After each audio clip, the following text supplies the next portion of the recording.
അസ്സലാമു അലൈക്കും വറഹ്മത്തുള്ളാഹി വബറകാതുഹു. എല്ലാവർക്കും പുതിയൊരു വീഡിയോയിലേക്ക് സ്വാഗതം. പ്രിയപ്പെട്ടവരെ, ഇന്ന് ഞാൻ വന്നിട്ടുള്ളത് നമുക്കെല്ലാവർക്കും അറിയാവുന്ന ആ, ഒരു ഫ്രൂട്ടാണല്ലോ ഇത്. സഫർജൽ എന്നൊക്കെ പറയും കേട്ടോ. പല നാടുകളിലും പലതാണ് കേട്ടോ ഇതിനെ പറയുന്നത്. ഇത് കാണുന്നത് പോലെയല്ല, നമ്മൾ വലിയ വില കൽപ്പിക്കാത്ത എന്നാൽ വളരെയധികം പ്രീഷ്യസ് ആയിട്ടുള്ള പ്രത്യേകതകളുള്ള ഫ്രൂട്ടാണ് കേട്ടോ ഇത് റസൂലുള്ളാഹി സ്വല്ലല്ലാഹു അലൈഹി വസല്ലമ ജഅഫർ റളിയല്ലാഹു അൻഹുവിനെ കൈകൊണ്ട് പൊട്ടിച്ച് കൊടുത്തിട്ട് പറഞ്ഞിട്ടുണ്ട് കേട്ടോ, ഇത് കഴിച്ചോളൂ, ശരീരത്തിന് നല്ല നിറം വയ്ക്കുമെന്ന്. അതുമാത്രമല്ല, ഒരുപാട് തിബുന്നബവിയിലൊക്കെ കാണാം, ഒരുപാട് പ്രത്യേകതകളുള്ള ഫ്രൂട്ടാണ് കേട്ടോ ഇത് 3 മാസം ഗർഭിണിയായി 3 മാസം തുടങ്ങി ഇത് കഴിച്ചിട്ടുണ്ടെങ്കിൽ, കുട്ടിയുടെ ഗർഭം ധരിച്ച സ്ത്രീ ഇത് കഴിച്ചിട്ടുണ്ടെങ്കിൽ നല്ല അഴകുള്ള ആൺകുഞ്ഞാണെങ്കിലും പെൺകുഞ്ഞാണെങ്കിലും നല്ല അഴകുള്ള കുട്ടികളുണ്ടാവുന്നതാണ് കേട്ടോ പറയുന്നത്.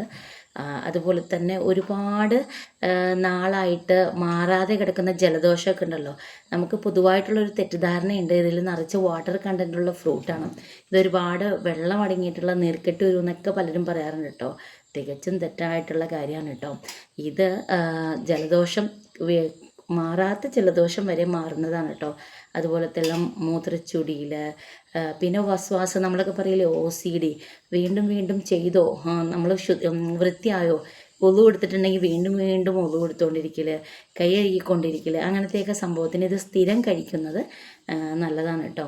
ഇത് ഈ പറഞ്ഞതുപോലെ സ്ഥിരം കഴിക്കണം കേട്ടോ. ഇത് സീസണൽ ഫ്രൂട്ടാണ്, സീസണലിലാണ് ഉണ്ടാവുന്നത്. പക്ഷേ ഇത് സീസണിൽ നമുക്ക് കിട്ടിയാൽ നമ്മൾ വെറുതെ വിലയില്ലാണ്ട് കളയരുത്. അത്രയേറെ നല്ല ഫ്രൂട്ടാണ് കേട്ടോ ഇത്. ഒരുപാടുണ്ട്, എണ്ണയാൽ ഒതുങ്ങാത്ത ഒരുപാട് വിശേഷങ്ങളും ഗുണങ്ങളൊക്കെ ഇതിനുണ്ട് കേട്ടോ. അപ്പോൾ ഞാൻ ചുരുക്കം ചിലത് പറഞ്ഞു എന്നുള്ളൂ.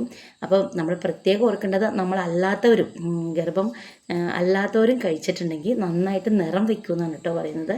ഇൻഷാ അല്ലാഹ് ഇതൊക്കെ കഴിക്കാനും അതുപോലെ റസൂലുള്ളാഹി സ്വല്ലല്ലാഹു അലൈഹി വസല്ലമയുടെ സുന്നത്തുകൾ പിൻപറ്റാനും നമുക്ക് അല്ലാഹു തൗഫീക്ക് നൽകട്ടെ.